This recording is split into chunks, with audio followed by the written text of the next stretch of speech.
You may well be aware Labour is demanding a windfall tax on oil and gas companies who've done quite well, thank you very much, from the surge in energy prices.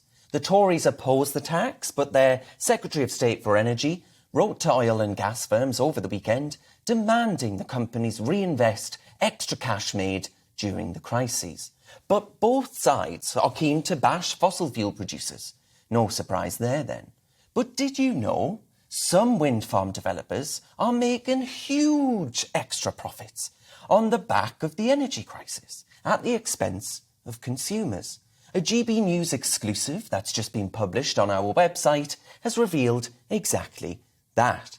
The wind farms and their developers are not breaking any rules, but let's be clear, the generous green government contracts have allowed them to sell at higher market rates after unexpectedly delaying moving on to the contracts. An analysis published by GBNews shows the taxpayer could be, and this is quite shocking actually, £500 million worse off over 12 months due to a recently revealed and as yet unexplained delay at just one wind farm.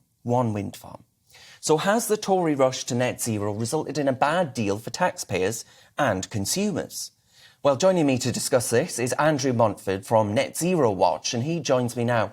Andrew, what are these contracts and why will the wind farms make more money by delaying moving on to these contracts?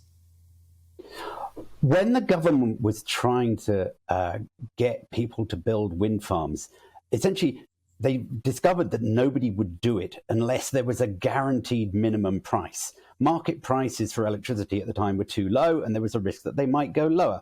So what they did was they said, OK, we will agree that you can sell electricity at a fixed price, which was above market prices at the time. There was an assumption that if the prices went higher, well, then the wind farms would have to pay the extra back. But which is what is happening for wind farms that already exist. But for new ones, they're just saying, well, OK, we're not going to take up the contract we signed. We can delay. And the rules actually allow them to do that. They can delay for perhaps as much as 3 years. And the difference in the amount of money they can get per megawatt hour is enormous. So we have wind farms here that have contracts at perhaps £60 a megawatt hour, and they can sell into the market now at 200, 300, sometimes even £400 a megawatt hour. They are making unbelievable sums of money from this. Well, the government would actually maintain that we need to do this, right? We need to go hell for leather on renewable technologies in order to meet our net zero commitments.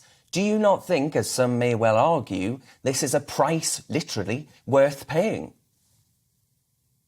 Well, I think the consumer struggling to pay his or her bills over the coming winter would disagree with that.